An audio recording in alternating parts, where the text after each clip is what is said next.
La situation de sécurité reste confise à territoire de Rutshuru, Masisi et Nyiragongo dans la province Nord Kivu. Les terroristes du M23 qui se renforcent depuis un certain moment en effectifs militaires continuent à former des jeunes gens et gardent toujours leur position malgré les retraits de certaines entités. Ceci s'intensifie autour de Goma où probablement organiserait une imminente attaque sur la ville de Goma ou sur la cité de Sake en territoire de Walikale. Lors de la réunion du Conseil des ministres du vendredi 17 mars, le ministre de la Défense nationale et ancien combattant Gilbert Kabanda a brossé les faits saillants et a marqué la situation sécuritaire du pays au cours de la semaine dernière. Et dans ce rapport, le patron de la défense de la RDC a renseigné que les retraits des terroristes du M23, supplétifs de l'armée rwandaise RDF de Kibirizi et d'autres localités situées entre Mushaki, Mweso et Sake ont envie de se concentrer sur les axes Kichanka, Tongo et Kibumba. Selon le ministre de la Défense, dans l'ère des engagements progressifs, les RDF se renforcent en emportant des jeunes gens à vue de les soumettre à une formation militaire forcée à Tchanzu. Pour analyser cette guerre du M23, cette soirée, nous sommes en direct avec Siméon Semasaka, l'un des journalistes à territoire de Rutshuru, qui donne également son avis sur cette guerre. Siméon Semasaka, bonsoir. Merci, bonsoir.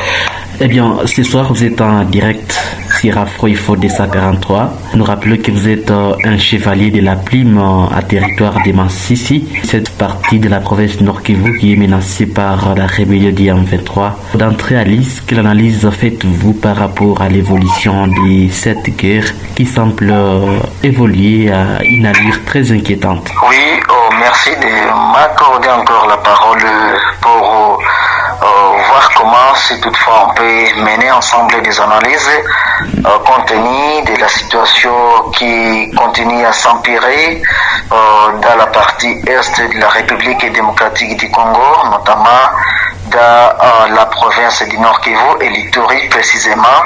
Ici, dans le territoire de Masisi et Rutshuru, compte tenu de l'agression du M23 sous les ailes de la République du Rwanda. Vous le savez très bien qu'il y a pas mal de réunions qui se tiennent par-ci par-là dans des pays en Angola, je ne sais pas, en Ouganda, au Kenya.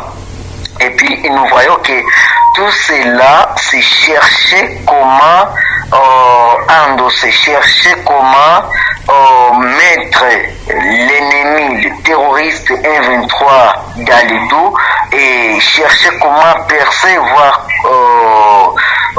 à l'aide du Rwanda, comment ils peuvent toutefois adoucir, agrandir leurs agressions à la République démocratique du Congo.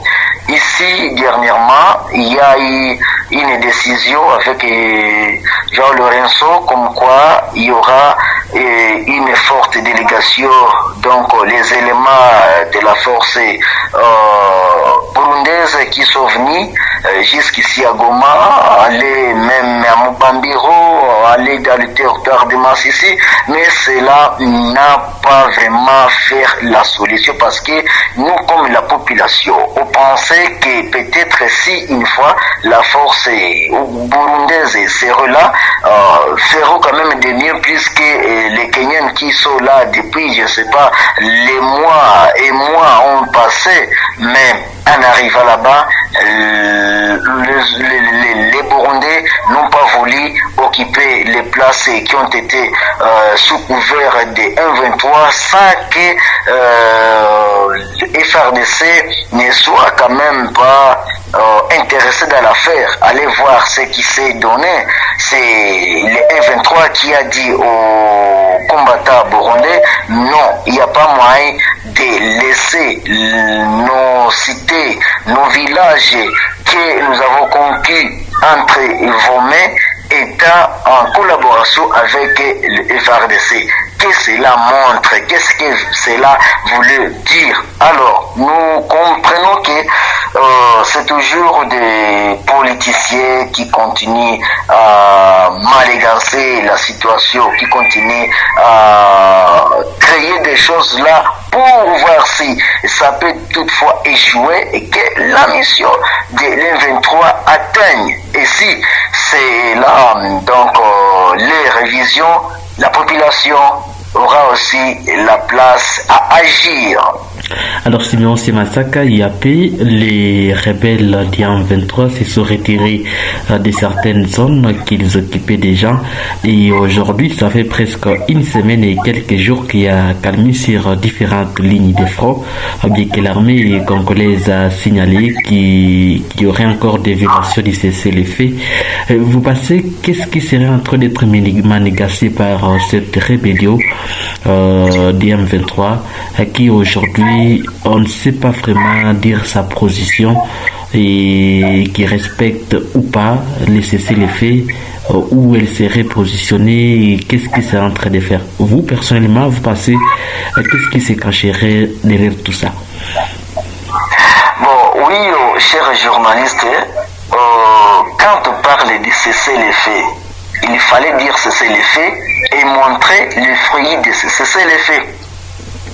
Oui, le 23 disent comme quoi ils ont quand même libéré certaines zones qu'ils occupaient. C'est faux. Et il faut aller voir. Ils peuvent toutefois laisser ces différentes zones. Et il y a une autre idée. Oui, nous allons dire, il y a l'endroit qu'on appelle Kiloliro. Il y a une partie là près de Mouchaki et d'autres parties qui ont été où ces gens-là disent comme quoi ils ont laissé.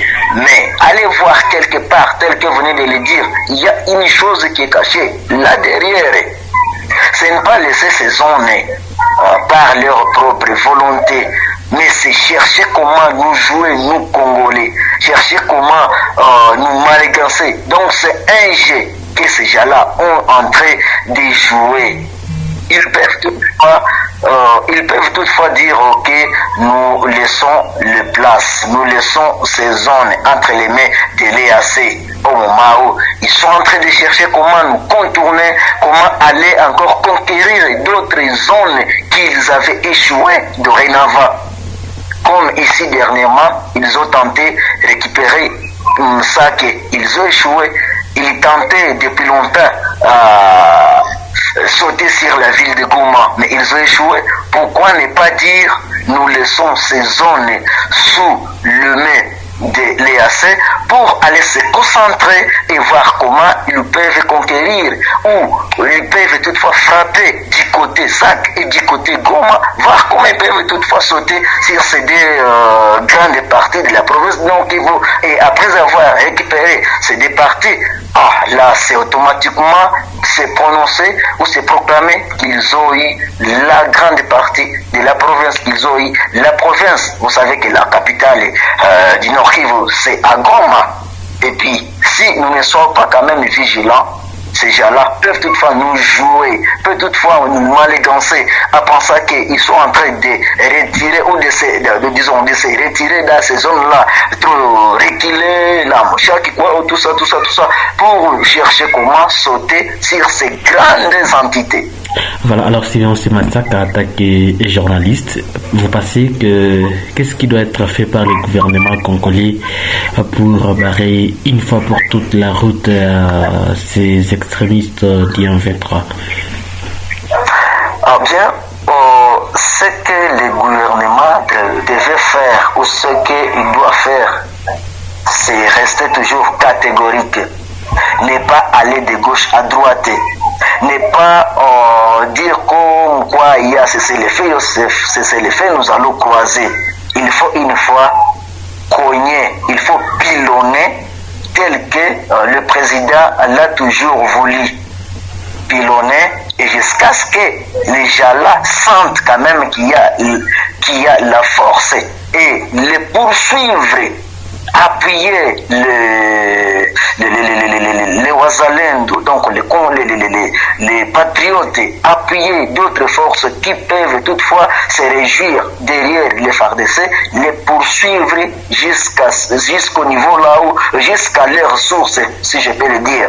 Là, dans les montagnes, au niveau des Djomba, même les poursuivre jusqu'à leur dernière énergie, les neutraliser, ou bien s'ils voient que ça chauffe pour eux, peuvent toutefois lever les mains.